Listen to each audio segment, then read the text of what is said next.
Hello, and welcome to Fandom Friday, a podcast focused on various fandoms brought to you by Fan Nation, the Geek Extravaganza, the Ocean County Library's annual all ages fandom library con. On today's episode, we will be diving into the upside down by discussing Stranger Things. My name is Cecilia, and I'm a teen services librarian at the Ocean County Library. My name is Amy, and I'm a children's services librarian at the Ocean County Library. I'm Kristen, and I'm a teen services librarian at the Ocean County Library. I'm Lindsay, and I am also a teen services librarian at the Ocean County Library. And my name is Laura. I'm an adult services librarian at the Ocean County Library, but formerly teens.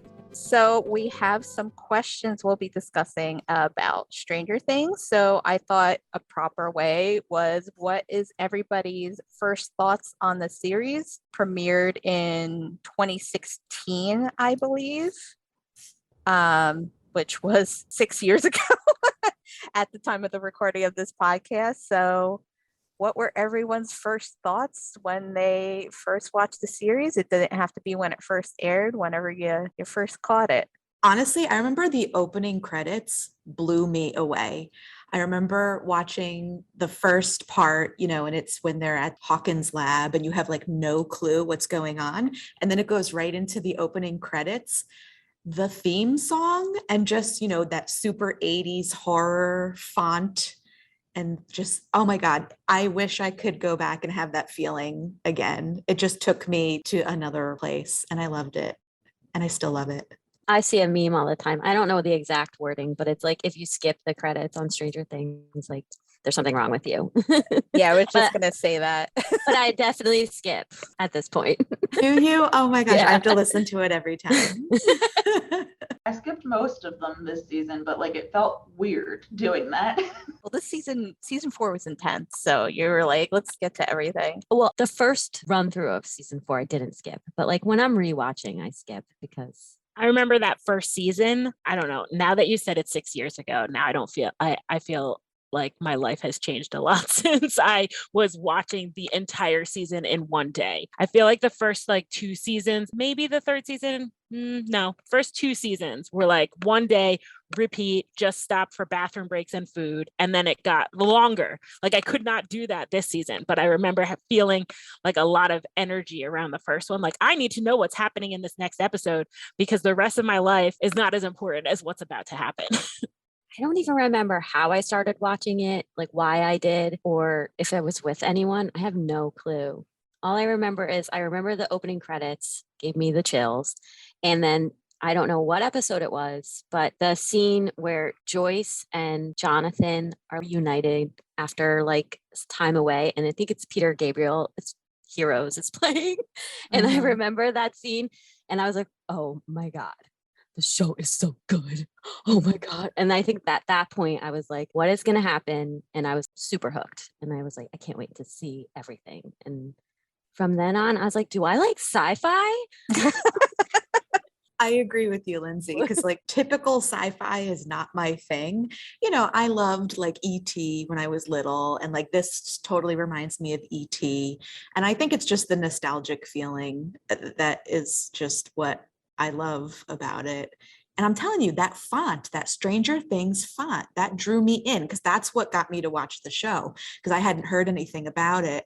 And I guess, when you're on Netflix and you see the little logo of the TV show, I'm like, that looks totally 80s and totally scary. And that's what I want in my life right now. The soundtrack was pure nostalgia and lots of energy, but also the clothes, the tube socks. I don't know. I just remember this as, growing up in the 80s, this was the cool stuff that people wore. The short basketball shorts that have gone longer and then got shorter again now. And you're like, oh, the 80s. I remember it was so boldly colored. I am more a sci-fi person to start out with. I'm more robots and malfunctioning artificial intelligence and less dragons and evil things. All of the different pieces came together to make it so that this was something that was different. I felt like it tapped into all of those cult classics like Goonies and Stand By Me, all of the things about coming of age shows and movies that were important when I was younger, and then seeing it now was in a different context was really cool. Yeah, exactly. And not even just sci-fi, it brings in the horror element. Like there's so many of those 70s, 80s horror movie feelings that are in there, like Nightmare on Elm Street and Halloween. I mean, heck, we have Michael Myers in it now, like so. And like you said, it's just the nostalgia. And like when I hear the Duffer Brothers talk about all the different things that inspired them and elements they took, it's literally everything from the 70s and 80s that, we grew up with. And it's amazing. Yeah, I love the nods to all the different films. It's so cute. And I really need there to be another nod to the Neverending Story for Jane. Because I need her to come back and throw her powers in the face of all those kids at her school, because it just needs to happen. Like, I need a Falcor to enter the mix somehow. And we need giant sphinx with laser beams coming out of their eyes or something. It's possible. I need her to like come back and be like, take that. Like, I have power. But yeah, I hope there's something like that again. Well, I think this is a great segue into our next question. So what are some of our favorite moments and characters? I'll go first. My all-time favorite moment is in the first episode when Dustin goes and asks Nancy if she wants the last piece of pizza, and he does the first smile with his teeth or no teeth. Oh my gosh, it gets me every time. I love that one so much, which also coincides of the original characters. Dustin is my favorite overall. Let's be real, Eddie Munson, but I feel like we'll get into him a little later. That was my standout favorite moment. So I kind of was talking about, I like different characters each season. I really like Joyce in the first season. Going back first thoughts and stuff, I saw like a trailer on, I think it was Facebook or something. And what hooked me in wasn't the sci-fi element. It was the fact of that scene between her and Hopper at the police station, where something happens where she's like, well, what if something else happened to him? What if someone didn't take him? What something supernatural or whatever happened to him? So it was like the missing boy element that kind of drew me in, what happened to him. And I always am very intrigued by Will and what he's doing each and every season, because he's the one that kind of started this whole thing. So like I kind of have like a different favorite each season. Steve really shone in season 3 and like the Russian prison scene, that whole dynamic with him and Robin and Erica and Dustin. That was just perfect pairing. And I really like in the first season any scene with Joyce just being semi like anxious and insane about that's not my son in there when they find Will's body, in quotes, and her just being bound and determined to figure all this stuff out. The first season is just such gold. I So feel like we good. could talk just about each season on its own. And I definitely agree, Laura. Like Dustin at the door, at Nancy's bedroom door with the pizzas. It's so cute. And it makes you love him like immediately, but he's just so smart. How can you not love him throughout the whole show? He's definitely one of my top characters. One character, everyone gets mad at me for saying this. One character I don't care about. 11. Lindsay, I can't agree with you more. She's one of my bottom. She's on one of the bottom of my list. Okay, cool. I mean, I think she's important to the story, obviously. And I don't think she's a bad character. I just don't care. I just want to, like, I want to see her in action. And like the end of season 4 with her and Vecna, Henry, amazing, like so cool. But throughout the series, she's not my number one. But I love Murray. I don't think he gets enough credit. Oh, Murray. Love Dustin. I used to like Lucas a lot, but I think Dustin might be my top favorite character. I love everybody. Eddie, of course. Some of my favorite scenes are from Scoops Ahoy. Robin and Steve in those outfits is just something about it was just hilarious. And at the time, Steve was not, at the time that they were working at Scoops Ahoy, Steve was not on my like favorites list, but them together really works well. And one of the most, for me, memorable moments, I guess I like the funny moments as opposed to like the scary or fighting things moments, but I love Max and 11 at the mall when they go to the mall and then she like screams at Mike, and I was just like, okay, you're coming into your own and you're realizing that you can choose things that are valuable to you and that you can have things that are independent of the rest of these people. And so while 11 is not necessarily, I'm not getting a poster of 11 and putting it on my wall, but that particular scene I think was really valuable and like,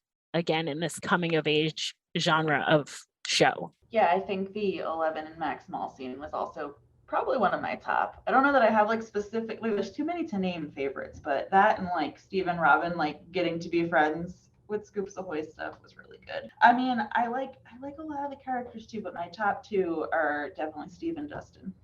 I want to add Robin because, like I said, Yeah. you know, I just like Robin. I feel like Robin this season, this was Robin's season. All of her emoting of the things that go through her mind was so real to me. I'm like, oh yeah, you get stuck in your head and you got all this other stuff going on. And then you blurt it out and the person's just like looking at you like, that's a lot. Robin shined this season. Yeah, I just watched the episode last night where Nancy and Robin go see Victor Creel, and when Robin just blurts out this fake made up story to get this guy to let them go visit him, she just pulls it out of nowhere, and she believes herself, it feels like, in that moment where she's talking and she's like, I can't even believe I'm wearing these. I feel like she's impulsive, and I think that helps a lot, like in a lot of situations. And I'm glad she did not suffer the fate of introducing a lovable character and then immediately killing them off. Yeah, I think people were so disappointed that it wasn't going to be romantic between her and Steve. So originally it was supposed to be, but I think when they were filming, I want to say one of the earlier episodes, Maya Hawke was like, Robin's gay. Like, and kind love of that. Like, I love that figured it it didn't out. turn into, yeah. I love them as a team. So I And think they're like a romance would ruin that. Yeah, and they're like BFFs, you know, Yeah. like they rely on each other about relationships and finding, you know, what their faults are, which is really cool. I like that about them, that they both point each other's faults out, or not the faults, but like the things they need to work on. They're not to, like, afraid to, get the yeah. things they want. Yeah, I like that whole conversation they have. If we take what you have and what I have, we'll make an actual human being, which I feel is so real sometimes when you're talking to people. Like, Are we going to see more of Vicky? she's like an established actress, so I'm pretty sure she's I know, but you never know. gonna come in. I hope so. I want to see Robin get the girl in the end. I think that will be nice. When she saw her with the boyfriend, that like hurt my heart. I was like, Oh. no. Well, that kind of segues into the most changed characters and most character development, which for me, I can honestly say, I think Steve has had the biggest arc of all time throughout. I mean, he goes from being the dumb jock, mean boyfriend, just to the bully, kind of, yeah, and then babysitter mom character to lovable guy everyone loves and just all around great friend. Like, oh my God, talk about a 180 or 360, 180, 360, whatever it is. Yeah, I think that was definitely the fact that Joe Keery has a lot of charm. I think he charmed his way into staying on the show with the Duffer Brothers, because originally he was supposed to die in the first season. Yeah, I read that scene in the house at the end of season 1 was supposed to be Will and Jonathan's dad. Yeah. Wasn't even supposed to be Steve. I can't even imagine it not being Steve. Right. I'm so glad he's alive. Yeah, and you get that redemption arc. If he changes so much just in the first season.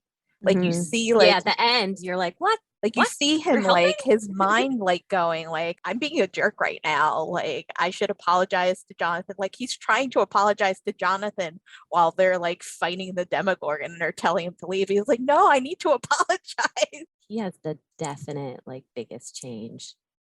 I'm trying to think of who else, like really hands down, changed. the biggest change. I can't think of anyone who's had such a larger arc. I think Mike has changed for the worse. Oh gosh. Yeah. God, we're gonna talk about Mike now. I'm sorry. I know, like, look, I don't see a lot of Mike contributing to like much. I agree. Like in the beginning seasons, he was like all in it, and all of a sudden he became awkward teen boy.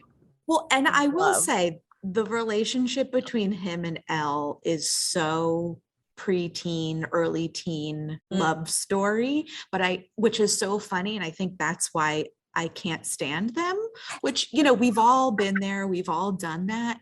But I'm finding like the part with like Elle, like lying the whole time that like things were great in California. Yeah. Again, that's so realistic and I can see why she did it, but it just, for some reason, it didn't come off as like believable to me. But then again, I keep going back to, well, they're young teenagers in love, and it's like they're so far apart, you really could, and it's the 80s, you could totally just say, write in a letter, yeah, I'm having a great time, and that's what it is. But I don't know, there's just something, I don't know if their love is, I'm just not believing it, maybe. I don't know what it is about their relationship, or they're just so laser focused on just each other. Like, I just find that Mike, all he cares about is Elle, but then at the same time, he doesn't. It's just such a weird, it's weird. And it's Yeah. not like their acting is not good. The pairing is fine. Like, it's nothing. I don't know what it is. It's just not a compelling storyline to me. And which is funny because I love a good, like, teen romance, like it's just like, it brings you back to, high school and all that. But there's just something there. I just find Mike whiny and I don't even know. Does anyone else have thoughts on this? I feel like I forget that they're a couple until they do a Yeah. scene Right, about them exactly. being a couple. It feels like it's forced. It does. Maybe in the beginning, like when they first were like crushing on each other, that felt real. But now that Yes. they're together, it doesn't feel like real. And since it doesn't feel real, it's not really compelling. Exactly. And I don't see yeah. it going anywhere like much, like really they should be breaking up now. Like the end of the that they season. do. They should, yeah. I hope that in early season 5 that they break up, but not where they're going to hate each other anymore, because they need to be on the same team. I agree. Like, I don't think their romance does much for the series as a whole. Like, I mean, And what's even weirder, the beginning of their love story, like the early crushing, like season 1, you can tell like Mike loves this girl. It's almost like an instant like connection to the two of them. And just, when they reach that adolescence where it's just like, raging, emotions and all this stuff. it was so sweet at first. It was Yeah. cute. And it was just like, wow, these two found each other, Yeah. So I don't know. It'll be interesting to see where that goes Well, because it is such a big part of the story. I think because they're in that awkward older teen phase, they're still trying to figure out who they are. And I don't think they have a grasp on Isn't it interesting to see their relationship and how I feel like, I mean, it's deep, but I feel like, especially now that they're apart, they've been apart, like comparing it to like Lucas and Max, whose Mhm. relationship I feel like, especially with what Max is went through this season, is super intense. And now Lucas telling Max, like, I know you're like, something's wrong, like, you need help. I just feel like because they're older, this is happening. It's more interesting to watch than the puppy love that is now like awkward. Well, and it's funny Teen too love. how you say that because Max went through a really, crazy situation this season, both with her emotions, with her feeling the guilt or, sadness about Billy. So she had that trajectory the whole time. And then she had this big physical problem. But in seasons throughout, Elle has always had these big traumatic, using all her powers and going to all these strange places. But I'm not as sympathetic to Elle as I was with Max. And I guess it's because maybe it's just as expected with Elle. Maybe that's me just not paying attention because Yeah, it's just so, I just can't quite put my finger on. I think that Elle. Elle plays this role, I feel like, is almost too big to be worrying about boys. And she has such a greater job than the rest of them that I don't know, like, do we really need her to be in a relationship? Like, she's a superhero. She doesn't need a boy. She doesn't need anyone. Like, I feel like let's just focus on that. Mike can find something else to do. And I feel like maybe they're just keeping that for Mike to have something to do. It's like, I will say on the flip side, though, her relationship with Hopper is so compelling. The father-daughter relationship, that exploration is great and amazing. I agree. Yeah, I so love we'll see. Hopper. And I love that we've got that build up with him and Joyce for their romance. Finally. And then we finally got to see it because like now we're talking. You know, these two characters are like the best. We didn't really talk about them yet, but I love Hopper and Joyce. And They're top. they're both so broken. Yes. And they're finally like found each other, which was great. And I think Joyce has come more into like herself, as like Hopper has as well. But I feel like even from the beginning, Hopper was pretty like self-assured and like knew what he was doing. And Joyce was like, I mean, yeah, okay, so her son was like missing. So that puts an emotional toll on you. But I felt like Joyce was just a much quieter, and now she's getting louder. And she's like part of it instead of floating along and being, I am a character in this and I'm like doing the things to make things happen. Now it's like I am an active agent. This is like for real. Well, think about it too. You know, her child went missing. They technically had a funeral for him, or, you know, thought he was dead. He came back, and then in second season, essentially almost had to kill him, you know, when they had to burn him up. Then her boyfriend, I forget his name. Bob. Bob. Yeah. How can I forget Bob? You know, they had such a sweet relationship, and he sacrificed himself, which is almost what she had to do for her son, you know, sacrifice the son. And all along, there's always been a romantic tension between Hopper and Joyce, because assuming they went to high school together, I think there's that little backstory. Yeah. I mean, if you just think about that in real life, I mean, just one of those scenarios is enough to break a person. And like you said, Kristen, like that big, she's just come into her own now. There's really not much else she hasn't experienced, you know? Right. And what a greater person than Winona Ryder, to the poster child of the 80s, to act that. They definitely bring in people from that era into the show, like to be actors like Sean Ashton. And Paul that was a great Reiser. move. Yeah. He actually auditioned for Murray, and they were like, you're going to be too distracting as Murray. let's put you as this character. But what about Jonathan and Nancy? Okay. Right? Like, okay. Like, yeah. What's like, happening what's and Jonathan why? in general. And like, that was another thing. Yeah, like, I mean, they should have broke up. They Like, should I every loved single him. time they're on screen. I'm like, why are you together? Period. someone who hasn't really changed. Jonathan, I feel like he had so much potential, and then he got with Nancy, and now he's super lame. yeah. So season 4 did nothing. Like they really did nothing for him. stalled him out. He's like, have fun. I'm gonna go, you know, hang out with Argyle, who I liked. I think I liked was Argyle. cute. Like, I just met Argyle, and I still feel more of a connection to him as a character than I do to Jonathan, who's been there for every single season. yeah. But you know what's funny? I do think Jonathan's arc so far is realistic. Like, you know, looking back on, you know, kids I've known through high school or something like that, it's like, you know, there is a certain age where you hit and, you know, you kind of become detached from the life around you, you know, and he went through some traumatic situations. So like, I can see where he went, but like you said, there was zero need for him this season. They did nothing with him, and it was just weird. Yeah, and I felt like I'm hoping that changes in season 5. Like maybe there was a reason why he really didn't do. I mean, I don't know, but it was interesting. Well, him and Nancy kind of experienced that first trauma together in the woods, and she grew from it, and he just kind of stayed the same. So it's very interesting to see how the different characters deal with the trauma around them. Like, and like staying stuck. I mean, I've definitely done that. You don't want to move, like you're just frozen. So I could see why Jonathan hasn't moved on or made any changes. And if you think of it too, you know, he really didn't have a father figure growing up, and he was the father figure for Will, and he's half the reason why Will went missing in the beginning, because remember, he ended up going to work. So he has all this like guilt, you know, and like, you know, I don't think this is explored that often, but like those are things we have to remember, like, oh yeah, like he is kind of living a true trajectory of, you know, he might be falling into like a sadder sad boy. He is a mode. sad boy. Yeah. I will say he does have one of my favorite scenes this season with him and Will talking right Mhm. before the dough freezer scene, which was a scene that was added. And I just thought that was, was needed and it was really sweet, especially how Mike treated him after revealing that painting he's been working on. The painting. Yes, the painting. Yes.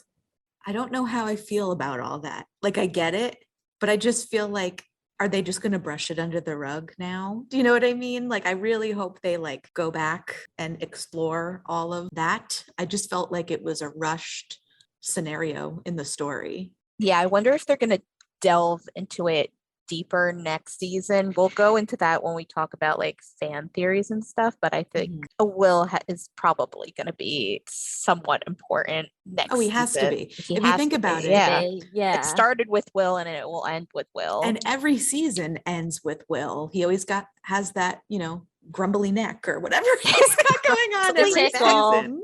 Yeah. He definitely has some connection. Yeah, I'm very excited to see what happens with Will and 11 because I And remember that, Mike. like, is she good or bad? Yeah, she's saving her friends, but I don't know. Is she a superhero or villain? And it is weird because to me it kind of seemed like they developed like a best friendship, Will and 11, since Yeah. they went to California together. And it's clear that 11 is looking to Joyce as a mother figure because that was like a pseudo adoption. Now Hopper and Joyce are together, so now like Will and 11 are going to be like brother and sister-ish almost. Yeah. Mhm. So it brings a whole weird dynamic. Yeah. I was just going to talk about a meme I saw Oh, yeah. of how 11 has the same hair as her parents. Yeah. Yeah. In season 4. True. Because she has either the shaved head or the bangs and the long hair, like She Joyce. had very hardcore Winona Ryder vibes at the beginning of this season. Just want to say also that when she hits that girl with the roller skate, It felt so good. it was so hard. It was. I cringed at that. That was, I was, when she was going towards it, I'm like, is this really going to happen? Is this Yeah. really going to happen? Yeah. I don't know if that was necessary. I'm not one for violence at all. I Yeah. understand the meaning behind it. Well, I think it was Yeah. And then I the think gush of blood. I think we had to see her. They wanted us to think she was a violent person yeah. from like the opening and, what ultimately happened at the lab, the massacre. They want you to think it's her. So they're like, we got to show her being mean and Yeah. violent. That's true. Yeah. So they're like, she's It going to just knock felt- this girl to skate. It just felt really out of character. Like, I know Yeah. that was the point, is to be like, this character is violent, but she was never violent in that way. She was Exactly. violent with her powers, Yeah. and violent to protect people, but she was never violent because Yeah. someone was being mean to her. And I felt like for like no reason. And I felt like they built this season to make you believe that she was. mean, For all of a there- sudden, she's just angry. I get why she was angry. She should have been angry, but the response to the thing that was happening was just like, it felt really out of character. So like, I mean, I watch other things that are violent, but just because it was out of character, it felt that scene didn't make as much sense because I didn't buy it. But at least they dealt with it like in a realistic way that the police came for I was going her. to say, at least the cops did Mhm. come, but I I don't actually know. didn't expect that to happen. I thought, Mm-mm. they were just going to brush it under the rug, but like then it segued into her getting, back with Paul Reiser's character and Dr. Owens. Yeah. Yeah. I will say the cops at the house, I enjoyed that scene as well. That Like the scene shootout scene. Was that was so terrible. good. I but just it was watched really that. good. It's so good. It's so well shot, and it was a Yeah. one shot, which And it is was just crazy.